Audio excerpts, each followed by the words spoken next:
welcome to All About Us. And we are in Black History Month. Speaker that's going to be joining. His name is Dr. Alan, pediatrician and gynecologist, professor of obstetrics and gynecology, School of Medicine, and part of Northwell. He completed his bachelor's degree at Howard, Washington, D.C., and medical degree at Meharry. He completed his residency as well. This in the South Queen area, where it was system and it was affiliated. He's also in the teen at the center in South, and as a physician in charge of the Long Island Center. He holds at the Long Island Jewish Medical Center. He is the vice chair of the gynecology department. He is involved in the quality management, and he credentials, as well as he is a and supporter of the practitioners, which are the nurse physician assistants, vital role in resident education. Important things that's very important, Alan Tolles, is equity, diversity, and inclusion. He is also the co-chair at American Caribbean Health System, which for the North Shore employee and brown communities services outside within the community that but Dr. Tolles is all in many civic organizations community in which he resides. Proud member of the Sigma Pi, the Alpha Sigma, is also a member of the Omega Psi Phi Omicron chapter in Long Island. Advanced in accepted Masons, depression, the Abba Burton, ancient Egyptian noble of the mystic, the Lebanon Lodge. So he is the directors for the New York and Teen Challenge. Also, one of the elders in his base church, which is Memorial in Roosevelt, Long Island. So happy to have him on for Black. We're going to be talking about empowering women in our community. Welcome, Dr. Thank you, and thank you for having me this evening. So, as I went through your bio that you're involved with, major role at the medical center. How do you feel being as we celebrate Black important months? And when I think about Black History Month as a month, education for all. So role is as the Long Island Jewish Medical Center. Well, I think we're having some technical difficulties. So your question was fading in and out. So I'm hoping that our facilitator can assist us with that, so I can properly answer the question, because I only heard part of it. Rephrase it. Is that a little clearer? it's a little clearer, but you're going in and out. I think there's a we're going Okay, to. commercial break and see if I can, that'll make it clearer. Okay.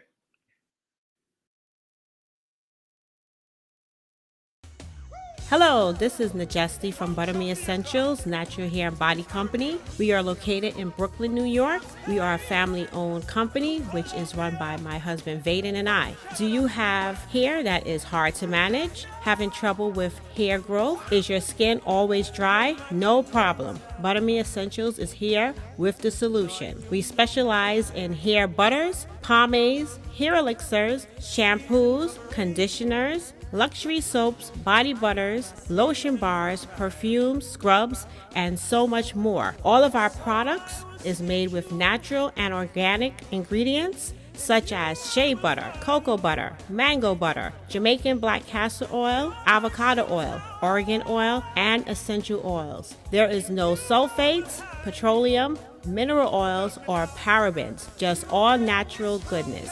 If you would like to order our products, check out our website at buttermeessentials.com, buttermeessentials.com, or call 646-524-3351, 646-524-3351. Check us out on Facebook and Instagram. Remember, like our motto says, you deserve to be buttered.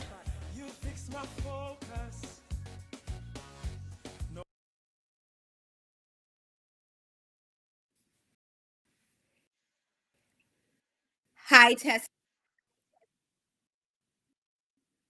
Can you hear me? Is it echoing?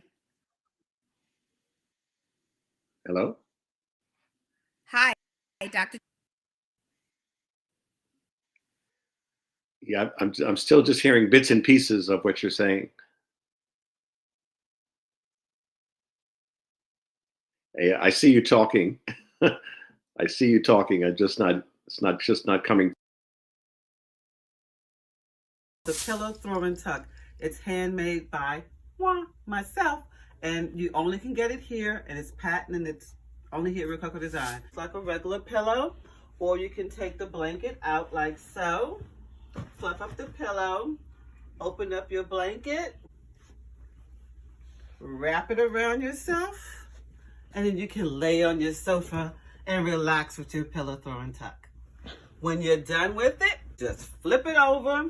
When you don't want the blanket anymore, you just fold it over twice. Fold it over twice again. Fold it over. And tuck it in the back. And there you go. You're back to the Pillow Throw and Tuck. Rococo Design.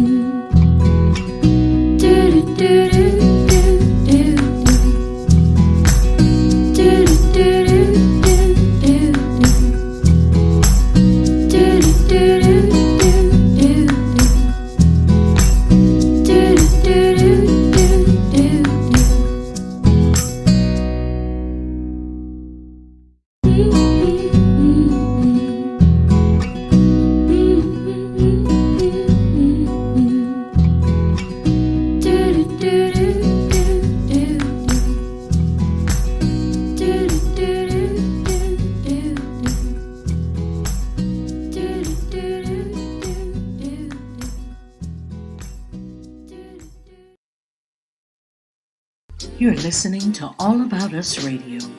We're live streaming 24/7, playing old school versus new school.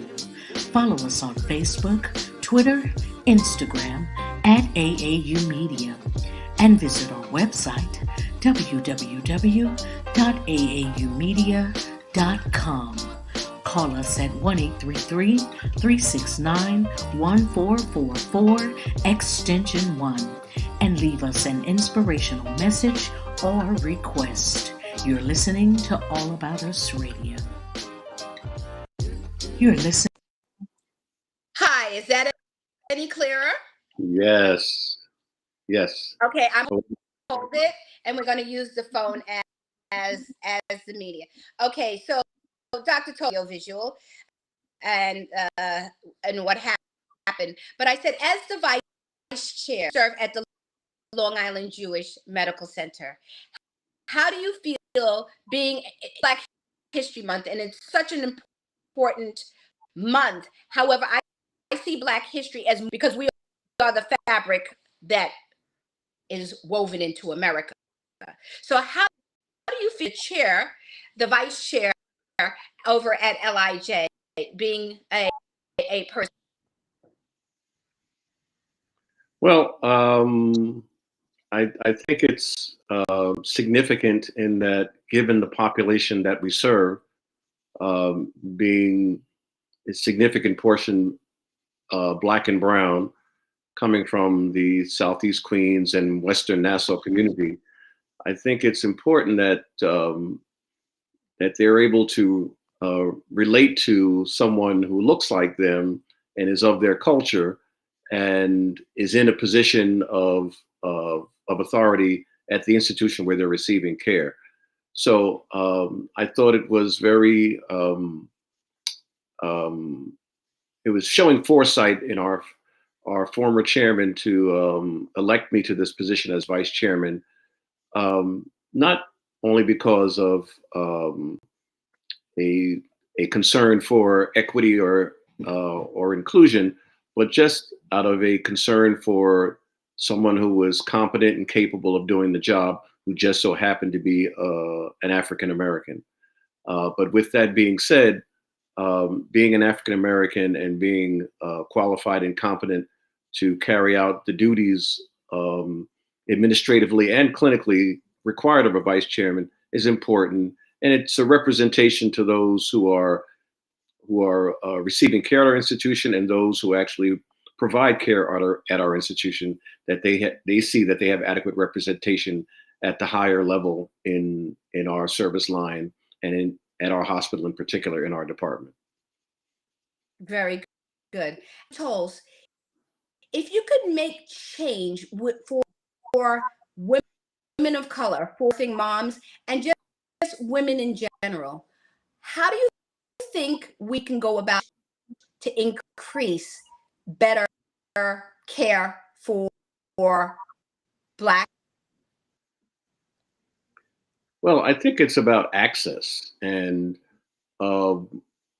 where I think the best or the greatest improvement we can make is providing access, and that comes with making sure that no matter what the insurance coverage is, that they have the same access as any other ethnic group or race in our society.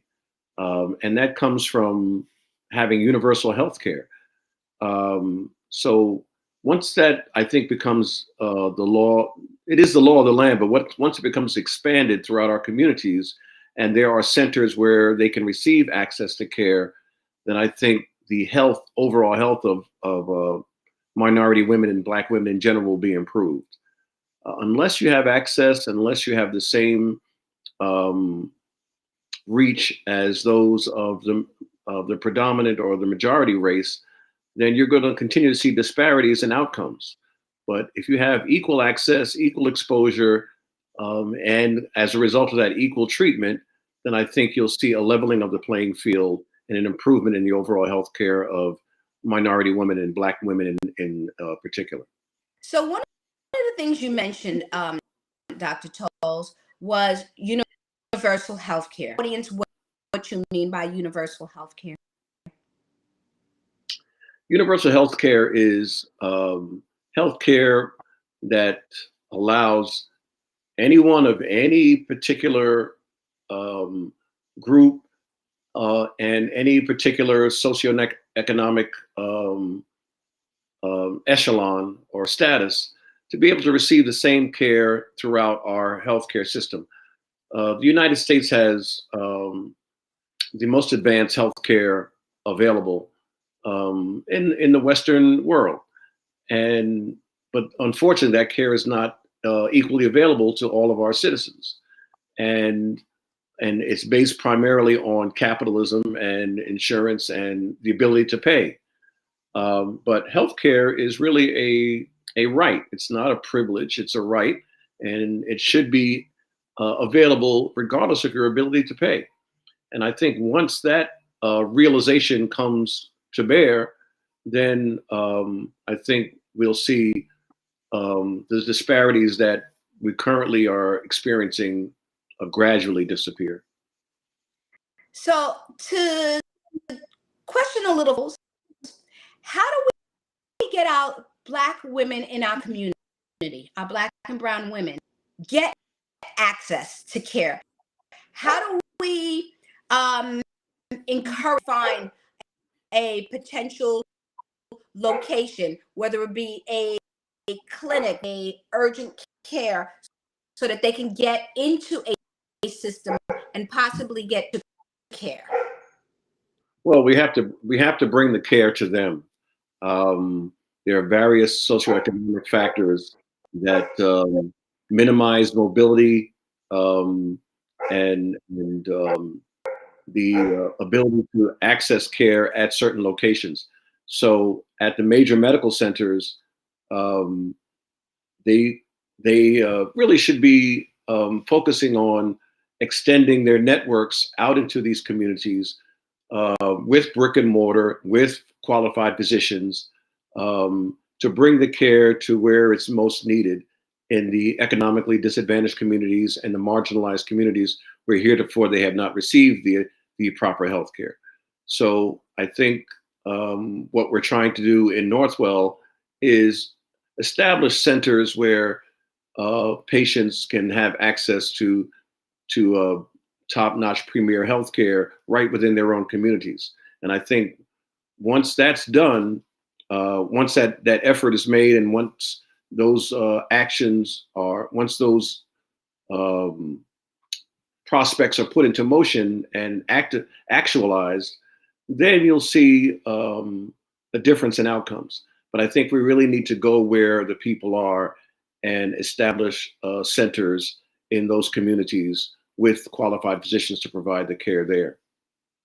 So let's talk about going into the community. Dr. Toles, it is my understanding that Northwell was able to get a Queens area that was badly affected by the pandemic. Can you tell me a little? Well, it started probably, I would say, at least 5 or 6 years ago. It was pre-pandemic, wherein there was concern raised in the community about having access to healthcare right within their community. Certain representatives of certain groups in the community reached out to the major medical center, and realizing that I was part of that system, asked what could be done to mobilize in our particular health system, Northwell, to mobilize Northwell to move out into our traditionally economically disadvantaged and marginalized communities to bring healthcare to the locales and into the communities. After a presentation with senior leadership within the health system and with direct communication with the CEO, there was a strong desire expressed to have this type of access available, particularly in the Southeast Queens community. After much investigation and collaboration, we were able to successfully set up a urgent care center at the corner of Springfield Boulevard and Merrick Boulevard, which is a major intersection in the Southeast Queens community, in the Stop and Shop shopping center, a Northwell urgent care. And this came about as a result of really allowing the health system to see who really comes to their emergency rooms and who they are really servicing at their hospitals. And it's predominantly the community members from Southeast Queens who come to one of the two flagship hospitals of Northwell, Long Island Jewish. And there was no other real access to emergency level healthcare other than the emergency room. Fortunately, with our efforts, your efforts and mine, Dr. Jones, we were able to have this joint venture with a for-profit organization along with Northwell to set up this urgent care center at the corner of Springfield Boulevard and Merrick Boulevard. And it has provided a valuable service to the community, as evidenced by the number of patients who frequent that center. So one of the things that you mentioned, and I think it's so important, is from the community and reaching out to people, access to care for the people within the community. How do we know those communities to also help reach out so that we can make sure in those communities are getting the services that they need? Could you just repeat that last part of that question? I just missed that a little bit. Sure. So how do we get the doctors? Because again, we've lost a lot of our good docs that were in our community, unfortunately, rent due to cost of malpractice. How do we get our doctors back into our communities and service the community? That how do we get that infrastructure built back in? Because it used to be there. We've lost that. Well, I think one of the ways it could be done is by partnering with the major health systems that are in the area. Northwell happens to be one of them in our area that the doctors in the community can partner with. However, it has to be a mutually beneficial partnership in that the physicians feel that they are receiving value for their services. So there has to be negotiations between the major health systems in the area and the physicians, so that the ultimate result of that is that there are physicians now who are in the community that have support from the major medical centers, and they are compensated appropriately for their services and can form a multi-specialty group to service the community. But I think that comes from senior leadership within the health system making a concerted and strong effort to engage these physicians, provide them proper compensation to bring them on board, and then organize those services so that the patients will have a place where they can go and receive care.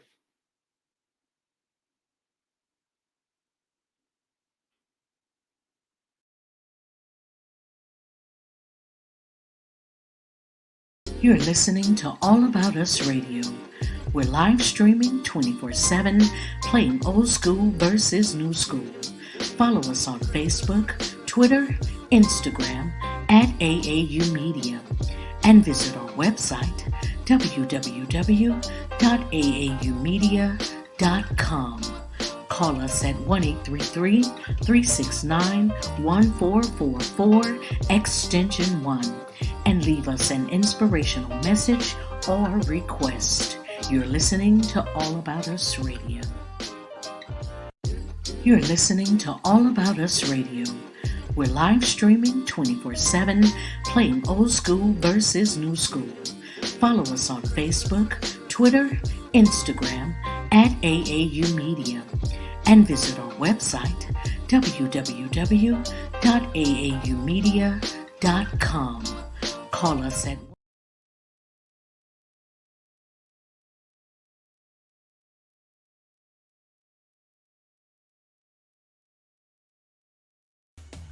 Hello, this is Majesty from Butterme Essentials, Natural Hair and Body Company. We are located in Brooklyn, New York. We are a family-owned company, which is run by my husband, Vaden, and I. Do you have hair that is hard to manage? Having trouble with hair growth? Is your skin always dry? No problem. Butterme Essentials is here with the solution. We specialize in hair butters, pomades, hair elixirs, shampoos, conditioners, luxury soaps, body butters, lotion bars, perfumes, scrubs, and so much more. All of our products is made with natural and organic ingredients such as shea butter, cocoa butter, mango butter, Jamaican black castor oil, avocado oil, Oregon oil, and essential oils. There is no sulfates, petroleum, mineral oils, or parabens, just all natural goodness. If you would like to order our products, check out our website at buttermeessentials.com, buttermeessentials.com, or call 646-524-3351, 646-524-3351. Check us out on Facebook and Instagram. Remember, like our motto says, you deserve to be buttered.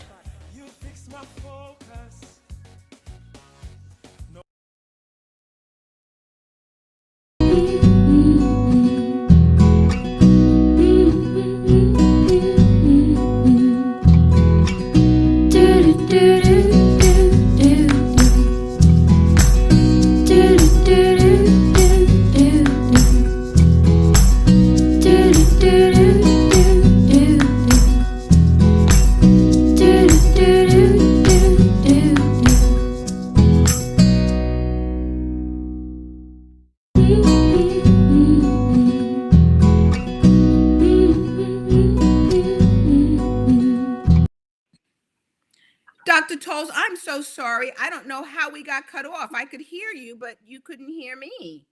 Okay, I can hear you now. Okay, excellent. And what you were saying was so very important, because one of the things I said, we lost so many great doctors within our community. How do we try and rebuild that back so that we can help to empower women with their health? Well, I think there's a concerted effort on both sides to do that now. We had a meeting just about 2 weeks ago with a group of Black physicians looking to organize and create a new network amongst Black physicians. With the development of a new network, it's also important to connect with the major health system in the area as well. And I think a partnership between a Black physician network and the major health system in the area, which is Northwell, would be beneficial to both, and that more patients would be brought to the major medical centers and receive subspecialty care. And at the same time, the physicians would receive support from the health system in their practices, in services provided, potentially in reduced costs for supplies and equipment, as well as reduced costs and malpractice. But you have to really be aligned and affiliated to do that, to bring power to your desires. It's difficult to do that when you're individualized and trying to do that separately. And in today's market and today's medicine, really it's more aligned with organized multi-specialty care. And if the Black physicians will align themselves together and form such a group and are able to negotiate with the health system, I think ultimately it will be a win-win for both parties. So how do we get our Black women to go and get care? Sometimes they don't go to a doctor until they feel sick or until something is hurting them. How do we get our women to want to do routine care, go for routine mammograms, not just when they're feeling a lump? How do we empower them to take charge of health? That's a good question. It's a perplexing question in that it's been difficult to do that, just because of historically how the American healthcare system has treated Blacks in general and women in particular. So there is some hesitancy, there is some concern about whether they're going to be treated properly. But I think advocacy coming from Black physicians, advocacy coming from Black groups that empower women, and services provided by major health institutions, providing services in the community, screening vehicles, other outreach programs that will not interrupt so much a woman's daily activities during the day. They don't necessarily have to go out of their way to access this care if the care is brought to them. So I think a combination of those things, advocacy, promotion from Black physicians, outreach from major medical centers by bringing screening services into the community at free or nominal charge, I think would enhance that process. So, interestingly enough, one of the things you talked about was advocacy.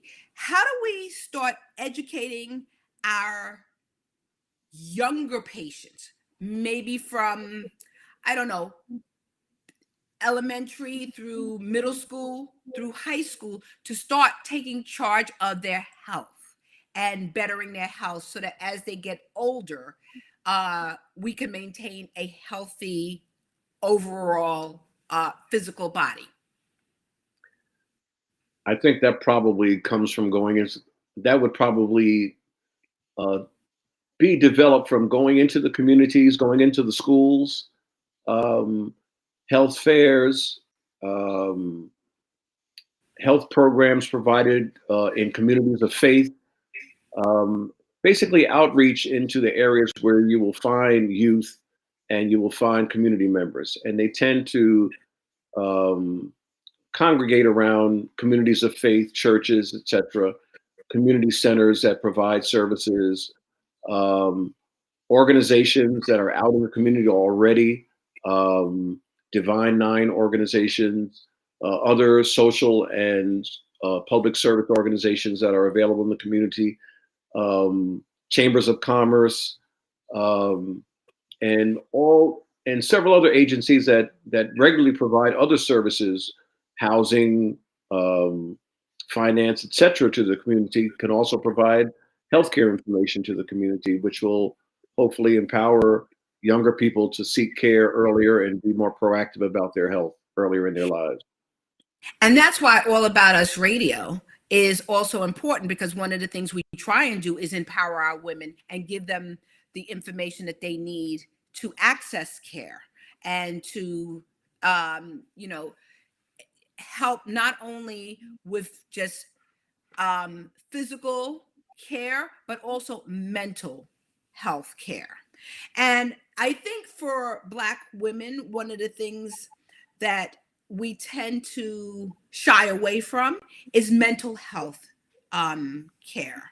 So, as we think back, I want to ask you, how do we reach out to our women? How do you screen and ask the patients that you see about how is their mental health?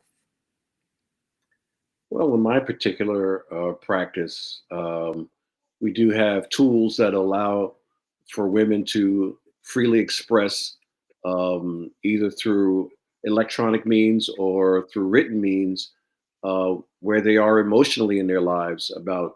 And there's a list of things that we inquire about, and based on that, if we feel there's a need for a referral, we're able to make that referral. Interestingly enough, we had a program just this afternoon, sponsored by Dr. Hannah, who's one of the psychiatrists at Zucker, which is the psychiatric hospital attached to Long Island Jewish Medical Center, part of Northwell Health, where we had a forum about mental health. And in particular, it spoke about, we spoke primarily about trauma within the Black community as it relates to police brutality. And interestingly enough, most of the young women who are employees at Northwell spoke very strongly about how they feel about they're going out into the community on a daily basis, going out into the world, and how they feel concerned for their male children, and their overall mental health when being approached by law enforcement. and the conversation extended from there about mental health in general. So it was very informative and very enlightening, very encouraging, and we look to have more of those. I think So, these types of programs are going to be hopefully are going to be expanding, allowing people to freely access and not feel ashamed or encumbered by speaking about mental health. so that's very important that you brought that up, and I'm so glad that they had this presentation this afternoon, because one of the things I wanted to talk to you about was how do we help our Black and brown mothers, when they're concerned about their children, especially the Black males that are growing up in the community, as we try and transition from, empowering our Black women. We know that the Black Americans experience about 10 times more gun homicides and 18 times more gun assaults resulting in injury. And they're 3 times more likely to have a fatal outcome by, law enforcement than white Americans. So how do we intervene to start having that conversation with our children? Not only just the Black males, because Black females can be affected by this as well. Where do we start in our community? How do we start the dialogue with our Black females? Because it's our Black female mothers that have to start to talk to our children. So how do we empower them to start to have this conversation? Well, that was the overriding theme that came out of the discussion today, and it's really I wish I could say there was an easy answer or a direct answer to that question, but I think just allowing the conversation to occur and the ideas and thoughts coming out of those conversations and the feelings coming out of the discussions will allow us to develop hopefully some programming around how we get our Black and brown mothers to speak freely and empower their children, and how to go about moving about in this society, such as it is, being the minority, and the history behind our particular race, and how we have been treated since the inception of this country, and the persistent bias that has continued despite changes in laws. So there's not an easy answer to that question, but I think having the discussion and what comes out of those discussions are hopefully ideas, and from those ideas, programming can be put into place and actualized and mobilized to come up with some solutions for that. It's so important because, even though I have a daughter, I have a son. I fear for my son because, again, he's disabled and can't follow instructions, or, is nonverbal. And he's a tall Black male. So those are some of the fears that I live with myself. So those are some of the concerns of, God forbid, if something happens, if we're out in public and, his autism takes the best of him, how do I protect him? Those are fears that I also live with. But I think it's so important to have a conversation early with our children, as soon as they can understand racism.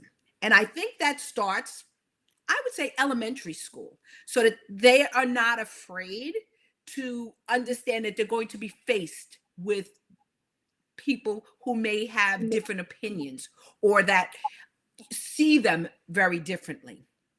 Having a conversation early. If you ever get pulled over, make sure to have your hand on the wheel, the steering wheel. Don't reach for anything. Those are conversations that need to be had with, especially our young Black brothers.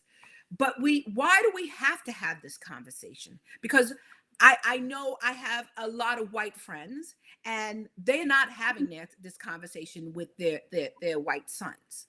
So why should that conversation have to be different? And I think it's so hard because, again, we've been through George Floyd. We've been through Tyrese Nichols. We've been through Trayvon Martin. It all stems back to, as we talk about Black history, 1955, Emmett Till at the age of 14. How do we make sure that our Black children understand that history that's rooted in and the importance that needs to be done so that we can make change in our community? Well, that conversation has to be had, but as was discussed earlier this afternoon, you also have to embolden and empower your children to stand up for themselves as well. Because an interesting comment, one of the mothers said that we shouldn't feel like victims. We are more survivors than we are victims, because victim has a negative connotation to it. We are engaged in these daily microaggressions and macroaggressions, but the reality is we are survivors of those, as opposed to victims. And we want to teach our young children to be able to stand up for themselves, be proud and proud and unashamed of who they are and what they are. They are beautiful Black children, but at the same time, you have to also temper them with the reality of society and racism that exists.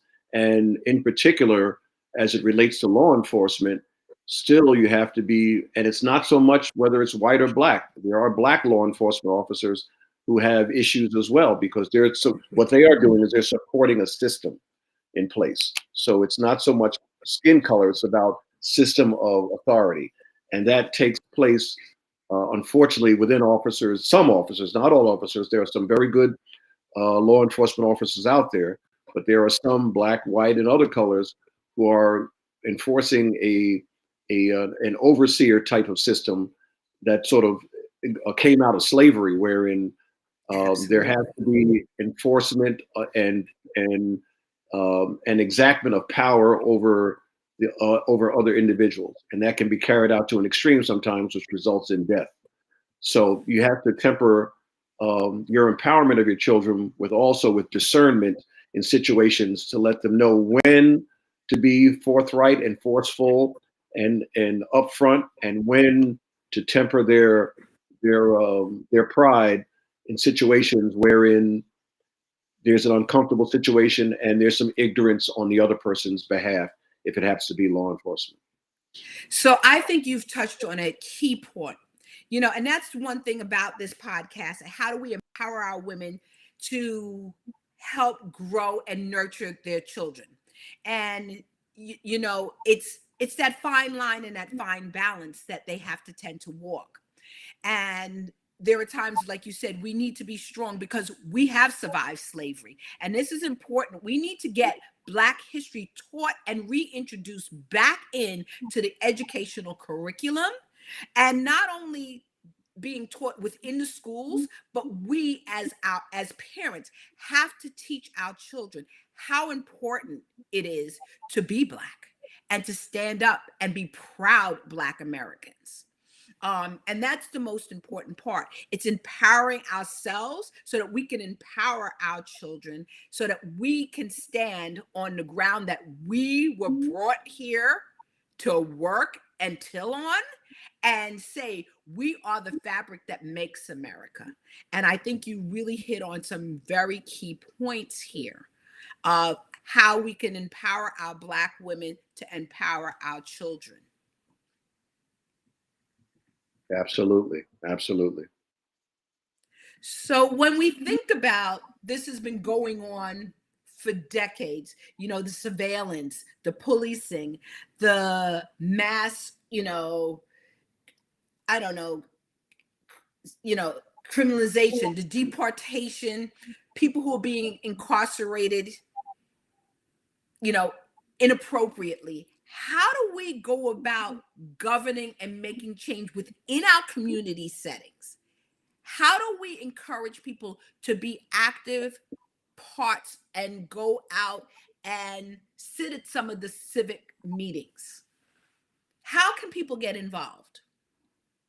Well, I think it starts with the local community boards.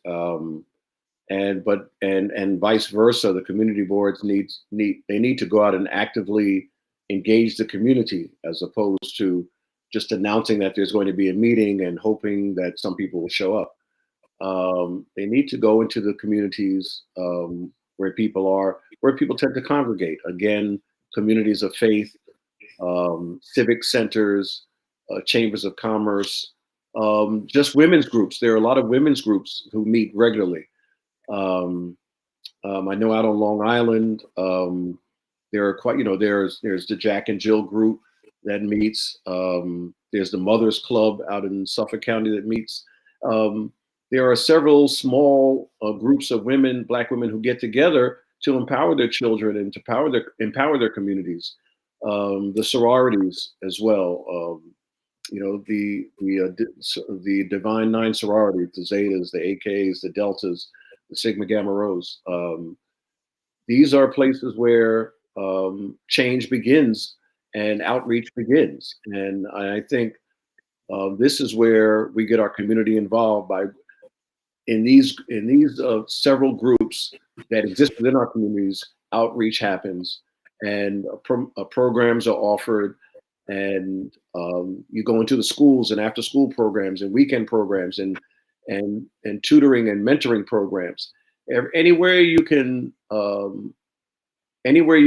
set up a program to engage young people and to engage families is going to improve the overall standard of our community and of our communities in general. So I think doing those things can only be of a benefit, and hopefully improve our overall standing on this in this country. I'll say that. So I think also some of the places that we can tap into and that we tend to forget is the nail salons, the hairdressers. Yeah. Because those are some of the places that we can also catch some of our young people. And I think if we start with some of our high school students, some of our young ladies can talk to their brothers, their uncles, and other family members as well as the parents. So, we have to think about how we can get there and get into the community so that we can get these messages out to everyone, because I know that we can make the changes in the community. I know we can try and decrease down some of this gun violence that is happening. Our communities are safe communities. However, sometimes our news media may portray these communities as not being safe. But again, there are a lot of things being done down in Manhattan, in the Bronx, Brooklyn, Queens, Staten Island, Long Island, and Suffolk County, both Nassau and Suffolk. So we need to make sure that we can touch our young people and get that information out to them. We need to empower our Black mothers to start speaking to them early and get that information to everybody. But we cannot only just rely, like you said, on just our civic leaders. We need to make sure that we can bring Black history back into our schools and not just make it a month, but also make sure that we understand the ground in which we stand on, because that's how we can help to make change. And not only change for our community, but change for our health. And once we can empower our health and in our mental well-being, I think we can empower change. So Dr. Towles, if you had to think about some key points that you would say are some takeaways that you would like people to leave with this evening, what are some of the health takeaways you would like to empower women with? And what are some of the community initiatives that you would like to see happening within our communities? I think as far as takeaways regarding health, I'm hoping that people will take away that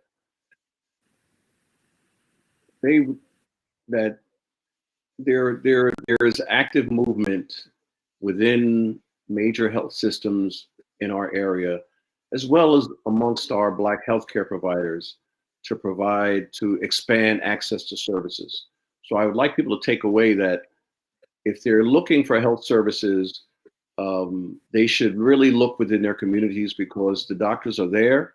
They're actively working to organize and empower themselves as an organized group of physicians. And they're out there. And I would like people to take away from this that they can be confident in that they will receive high level healthcare, competent and qualified healthcare from physicians within their own community. I think just empowerment in general. What I also wanted to mention, and I was talking about civic groups, etc. But social media is a large component nowadays of people receiving information. So I think our social media platforms, that's probably an excellent way to reach our young people in terms of advertising for not only healthcare, but educational services, financial services, receiving information about empowerment, reducing the incidence of violence within our own communities. And I think some podcasts like this, and also major outlets that you hear on radio morning shows that are, predominated by Black hosts. These media outlets really need to take on some responsibility in empowering our communities and getting positive messages out to our youth, which allows them to see themselves in a positive light and minimize our negative interactions amongst each other. And hopefully with that new vision, combined with the traditional approaches that we've used to reach out to our community to better ourselves, we'll ultimately see a better outcome. So, Dr. Toles, I look forward to your TikTok video that you will probably have on how to get all of this information out to our community. I'll have to work on that. I have to work on that. My granddaughters, they made a TikTok video already, so I'm gonna I guess reach out and see how I can expand that. So, because again, I think you've touched on a really important part of this when you say that, people are being reached these days through social media, whether it be Instagram, TikTok. I laugh because, that millennial generation says, Facebook's for the older population. So I think it's so important that we reach the community at the level it needs to be reached at. And I think social media is a great avenue of getting the information within the community, and especially how to address, mental health, physical health, spiritual health, and importantly, making sure that the communities continue to grow and strive so that we can keep empowering our community to just, rise up and improve health for all. So I look forward to that. And I look forward to your Instagram and your TikTok and your Facebook. When we have you back on the show, you'll be like, yes, I have this down, and I have so many followers along the way. Well, I'll look forward to that myself. Okay. So as we open it up for questions, I think one of the questions that I have for you is if you can expand a little bit more on the adult and teen challenge for which you sit on the board of directors, that rehabilitation program. How can one get access to that? Well, for those who need services, I would have to make the connection. So anyone who has a situation where they have someone in the family who's addicted to substances, be it alcohol, drugs, or other illicit substances, they can reach out to me directly. And you have my email address. and I can make the direct contact as one of the members of the board for the adult and teen challenge program here in New York. The program has 4 centers, I believe. One in Long Island, one in Syracuse, one in Binghamton, and another one in an upstate town. But we have one director who oversees all 4 of the facilities, and it's a program that I believe lasts about 16 weeks, where they become basically inpatients for rehab, and then once coming out of that, they're given opportunities and to work and to reinstitute themselves into society through a Christian approach. And the program has worked very well. It's been in place for years. It's the New York program has been in place for several years, and there are several centers around the country that are a part of Adult and Teen Challenge USA. Excellent. But I can be the access to that program for those who are interested or have situations where they need access. And for those people, is there a cost involved with them getting their family members into the program, or is it funded? It's funded by the state. So there is no cost. It's just you have to show a need and a willingness to participate and follow the steps of the program and successfully complete the program. That's so important because, again, sometimes people don't know where to turn when there might be alcohol, or drug, or substance abuse issues. So I'm so glad that at least they will have a connection if they needed, some form of a referral. So another question is, talking about the African American community, how are doctors working to break the language barriers to discuss health challenges? Well, at least at Northwell, there is an active program that's been developed and is being rolled out to the Spanish-speaking community and to the Asian communities where different languages are spoken within the Asian community. And we're looking to develop access within the African diaspora where languages are spoken like Creole, and also Spanish as well, and Patois. So that's a program that's in its infancy within the Berg, within the Bridgesburg construct, and hopefully we're looking to get that out there. It's working at the hospitals now, but in terms of into the community itself, it's not actively rolled out into the communities. But right now it's being developed for hospital access, and we're looking to move it out into the Northwell Health Physician Partners practices through the programs initiated by the Bridgesburg, which includes the African American Caribbean Berg, Latinx Berg, and Asian Berg. Okay. Thank you very much for that. What are some of the challenges you find working with the elderly population within the community? Do you find that there are some more challenges than others? Access to care, like you mentioned. How about transportation? Well, yeah, I was going to say those things. The challenge mainly with the elderly is mobility, in that either wheelchair access or just mobility in general and traveling to locales to receive medical care. That's the main challenge. And as I said earlier in the discussion this evening, going to where people are. If they're in a senior citizen center, having access directly at the senior citizen center, bringing care there on a regularly scheduled basis, as opposed to them having to travel out via Ambulette or other services to get to care.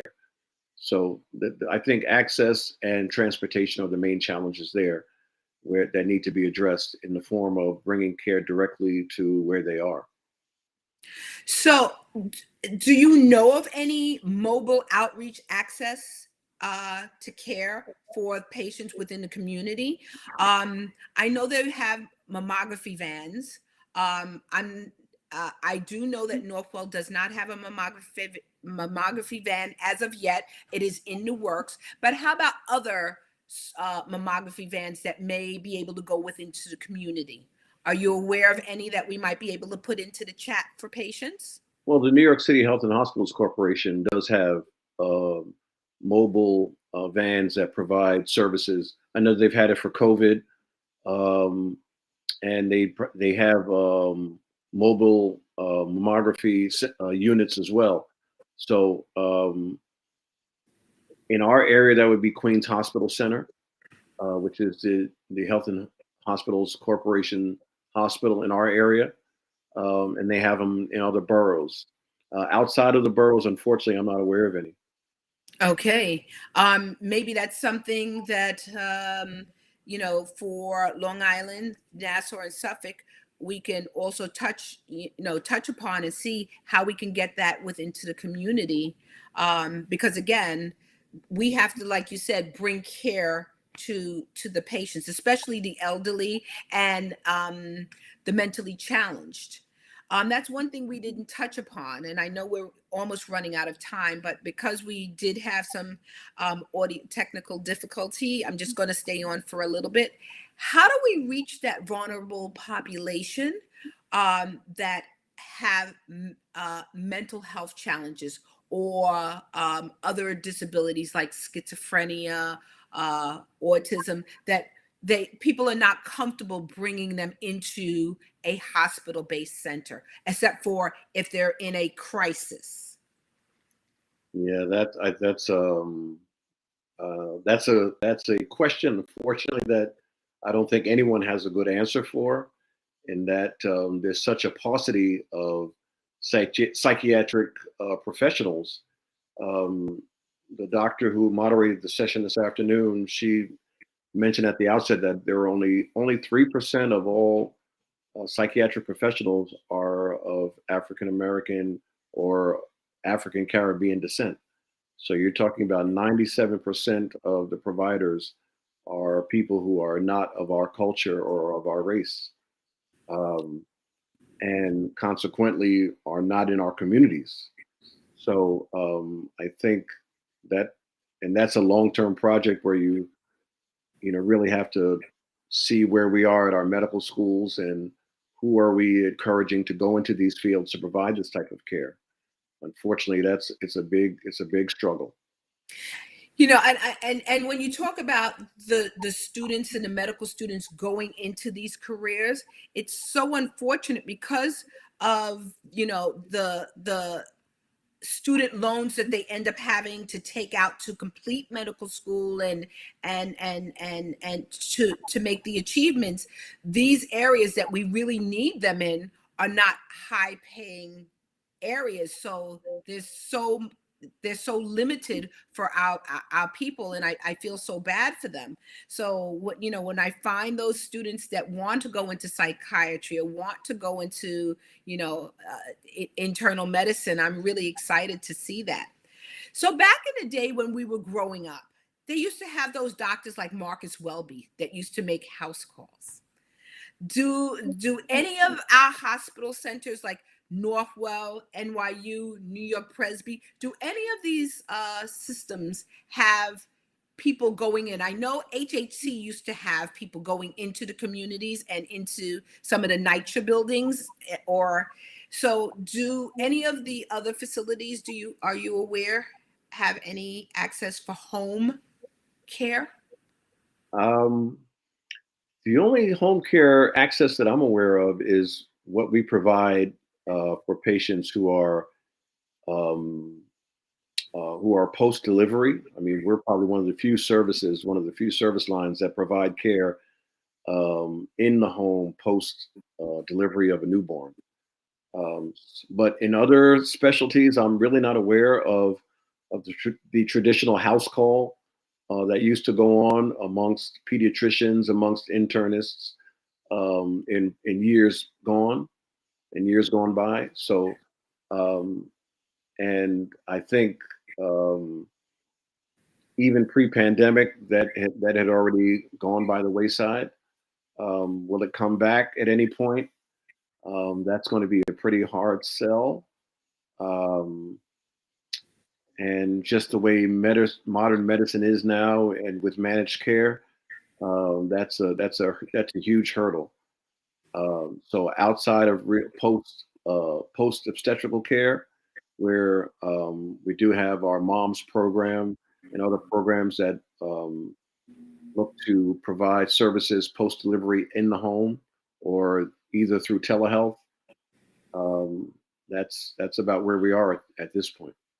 You know, it's so funny that I asked that question, because I think one of the reasons why I ended up going into medicine was when my mom's doctor, I'm from Queens. She had really bad asthma at the time.